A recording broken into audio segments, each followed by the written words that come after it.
สบายดีตอนสวยๆเด้อจ้าพี่น้องจ้าสบายดีเบิดสู่ขู่สู่คนจ้ายินดีต้อนรับสู่ช่องแม่น้องบอยคือเก่าคือเดิมเด้อจ้าทุกค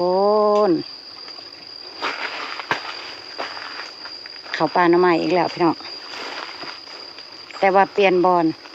เปลี่ยนหมองเปลี่ยนหวยเมื่อนี้มาหวยอีกฝั่งหนึ่งของหมู่บ้านลงมากับมารถเพิ่งเริ่มพี่น้องเพิ่งเริ่มอ้าวมาแล้วนี่จ้ะเห็นเอาหนึ่งพี่น้องตัวแข็งกะเอาซ้ำนั่นแหละว่าต้องเอาเมื่อนี้เตรียมพร้อมแต่ที่เป็นจังไรล่ะพี่น้องเตรียมพร้อมอย่างดีเลยมื่อนี้สบายดีพี่น้องไปลุ้นกันว่าจะได้ชิมานบ่อ2 เท่ามาหาอีกรอบที่จริงก็ว่าสิบ่ได้มาดอกพี่น้องพอดีน้องบอยเพิ่นสิเดินทางไปทำงานอยู่ไทยอีกแล้วอีก2 วันพี่น้องอีก2 วันน้องบอยก็สิไปไทยอีกแล้วแต่จริงป้าบัวก็บ่อยากให้ไปดอกจ้าลูกเป็นห่วงลูกแต่อยู่ก็อยู่ละล่าน้องบอยบอกอยู่ซื่อๆบ่มีอีหยังน้องบอยก็เลยอยากไปลองเบิ่งอีกตั้งหนึ่งป้าบัวก็เลยมาหาหน่อไม้พี่น้องมาหาหน่อไม้เพื่อสิฝากไปให้พี่น้องที่อยู่กรุงเทพเพิ่นกินพี่น้องจะให้น้องบอยถือไปมาลุ้นเบิ่งว่าสิได้สิมานพอได้ไปฝากพี่ฝากน้องอยู่ทางกรุงเทพบ่เนาะมื้อนี้ไปพี่น้องตามลุงพรป้าบัวไปยาวๆนำกันเด้อจ้าเด้อเห็นบ่เฮ้ยอยู่หัวโคกปูจังเอาลงมาห่วยนี่เพิ่นสิเป็นกอไผ่น้ำใหญ่แน่ได้พี่น้องเวลามีหน่อเพิ่นสิหน่องามๆใหญ่ๆแบบนี้แหละเอาถักโอ้เอาสั่นแท้ตัวคอยมานงามปะนะเขามากะแต่ว่าอยากมีเอียงจอเนาะมีดวงจอไปทำไปเลือกเอาไปพี่น้องตามกันยาวๆเพราะว่าหวยนี่กอไผ่ลาย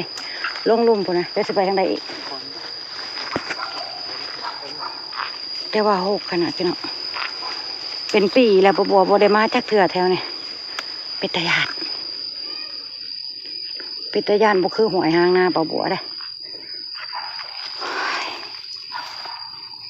ถ้าบ่อยากได้ไปฝากพี่ฝากน้องบัวบ่มาซ้ำมื้อนี้คิดว่าอยากให้น้องบอยถือติดไม้ติดมือไปฝากญาติพี่น้องอยู่กรุงเทพนะพี่น้องก็เลยต้องมา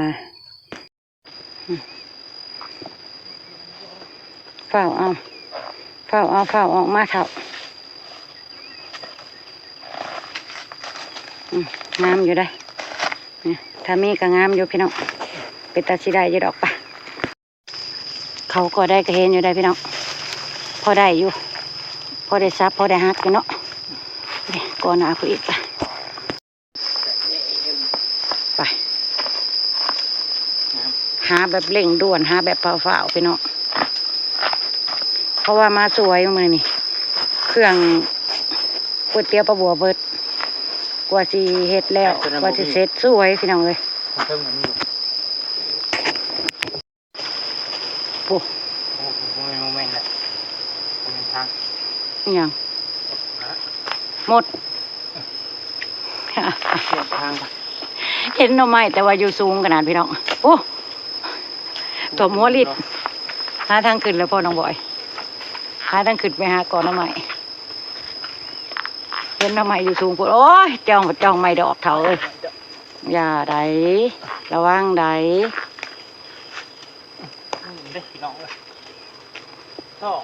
ช่องบ่เอาลงมาที่ด่านปุ้ยพี่น้องความสูงแต่ว่าหน่อไม้งามขนาดปล่อยลงเลยงามเลยตัวน่ะฮะบ่งามบ่ต้องเอาปล่อยให้เปิดขึ้นปีนตะพังหวยเอาหน่อไม้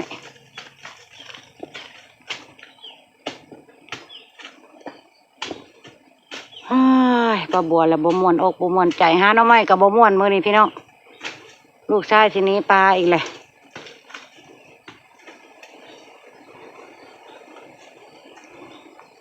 ไปลงมาเถอะ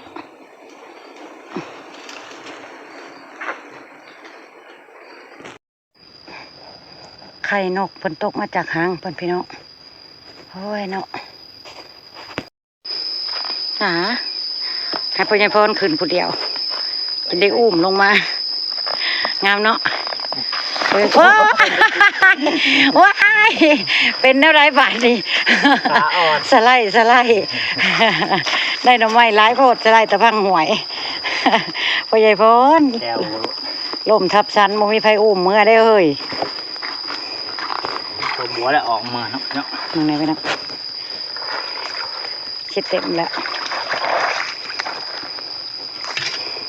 ไปต่อพี่น้องหน่อไม้หวยตัวนี้งามไหมลี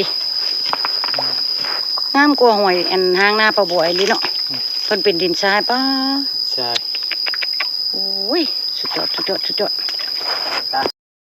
ก่อไผ่ร้ายพี่น้องหวยนี่ก่อไผ่ร้ายโคกพ่องหวยเพิ่นกะชิ้นใหญ่กว่าหวยห้างหน้าปลาบัวในจักหน่อยในความโคกมีแต่พุ่มมีแต่เครือมีแต่อันน่ะ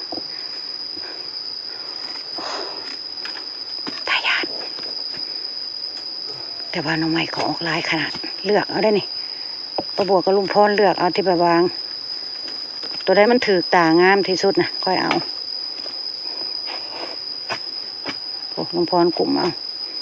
มันงามเพิ่นว่ามันงามเพิ่นเลยกลุ่มเอาอยู่กบอยู่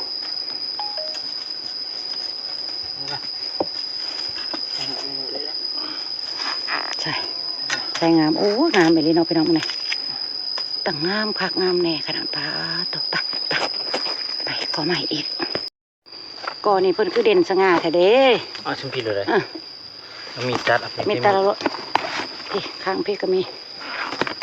ยังบวกเรื่องนิดหน่อยนะเพิ่นคือเด่นคักแท้อันนี้นอใหญ่พุ่นจังนั่นแล้วยังวะมี3นออ้อมเกาะอยู่พี่น้องแต่ว่าจะสิได้จักนอละเบิ่งเอาโอ้มีดหักได้เท่าหน่อไม้มันใหญ่ไปละฮัดต่อพี่น้องเนี่ยมึงกลมึงนอนหนักก็เด้อนี่แหละนอนนี่แหละเป็นอะไรสพี่มาขังคอยพี่มันหกทางน่ะมึงไหนพี่น้องมึงไหนโอ้เขาเอาไปน้ำไหนจังยังกันไรสายอยู่หน่อไม้เกาะเดียวบ่ได้งามเลย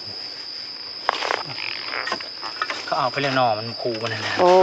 มันขึ้นไม้มันขู่มันขู่เด็ดโอ้หน่อไม้นี่แต่อันใหญ่ๆฮะแต่ว่าโบอยากงามปะได้เนาะตัดออกมาดูนะได้บ่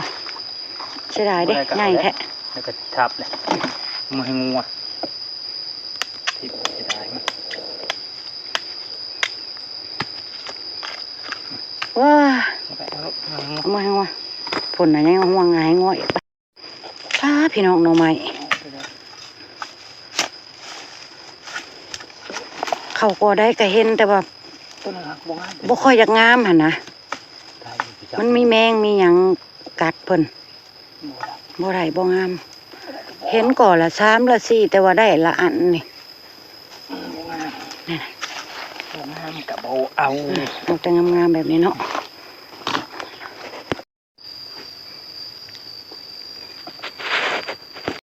เขาแต่ละบอนไอ้อุ้มนึงเขาแต่ละมงแต่ละบอนจะเปล่าตัวนี้ก็ได้เอาตัวอะไรอีกอะทางหลังตัวเนาะจะมีเนาะหลายขนาดว่าตามตรงเลยหลายขนาดหน่อไม้นะ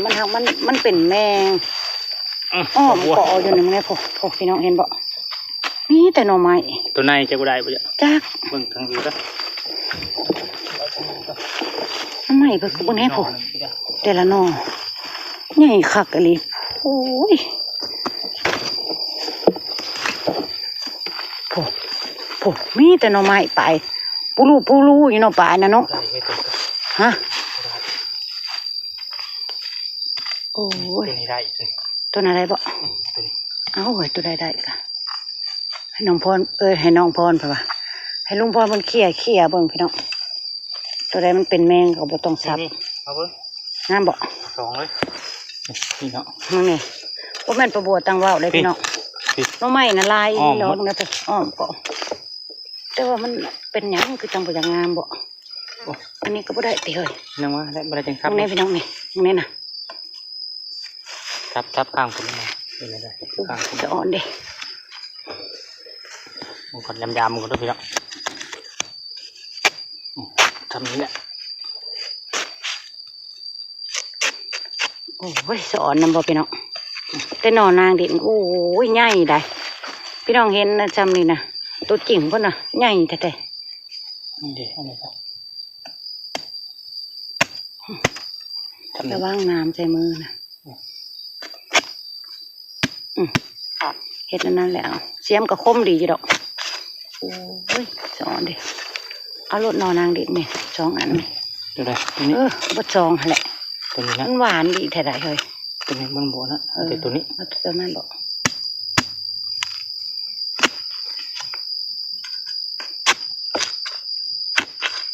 โอ้ยสอนเด้นี่พี่น้องหนอนางดินนี่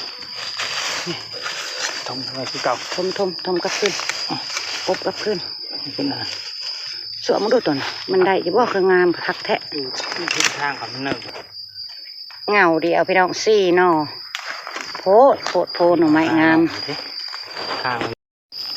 บ่ได้ดอกนี่บ่งาม บ่ได้ก็อย่าไปบ่ได้ก็บ่เอา เป็ ไป นเงา เพิ่นใหญ่ไปไม้พี่น้องหน่อไม้ นอนปกในของ เขาพอได้บ่ผิดหวังจักเกาะเลยโอ้ข้างในข้างเตียงลุงพรเพิ่นจับ โอ้ยง่อย โอ้ยไปพุ่นโอ้ยลงห้องใช้เท้า มาทำไม เด้ยื้อแล้วนะ มันกระเทินพี่น้อง งามเนาะ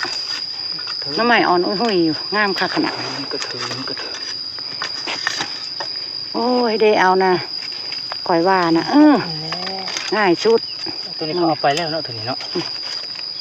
โอ้ยสอนดิหาหน่อไม้จนพ่อเฮ็ดปวกโพนพี่น้อง เฮ็ดปวกโพนยังงามเลยจ้ะคือออกดอกเดียวแหละในพี่น้องโอ้ยปาดเฮ็ดปวกกำผ้าดอกเดียว งามคักหน่อไม้ก็งามคักผู้ อยู่กลางหน่อไม้ก็งามเฮ็ดก็งามเอาพี่น้องเอาพี่น้องป่ะวะบางแหน่ปากปลาบัวน่ะลวงไปเบิดละคืดลายพี่น้องเอ้ยปลาบัวคืดน้ำลูกลายเลยไปสรุปความได้ความมานพี่น้อง5 ดอนเดียวบ่ได้ไปไกลดอกฝ่าวจะกลับเมื่อต้มเมื่อหนึ่งใส่ถุงอัดถุงพี่น้องเป็นอะไรเท่าเมื่อยแอแหละ ไม่แอะแหละ ได้ให้พี่น้องได้ลายมานี่โดยพี่น้องช่องเถ่าก็สิได้อำลาพาจากแล้วจ้ะกลับบ้านกลับช่องแล้วพี่น้องโพนใหญ่ๆปิตายาน โอ้ยง่ายสิเป็นตัว ป่ะพี่น้องกลับบ้านป่ะอำลาพาจากพี่จากน้องแล้วขอบคุญขอบคุณที่เขามาเบิ่งเขามาชมเขามาให้กำลังใจประบัวและครอบครัวเด้อจ้ะเด้อฝากกดไลค์กดแชร์กดติดตามให้ประบัวเป็นกำลังใจให้ประบัวนี่เด้อจ้ะพี่น้องจ้าให้ประบัวผ่านไวๆจ้าน้องบอยชินีปลาประบัวแล้วโอ้ยป่ะสบายดีพี่น้อง นี้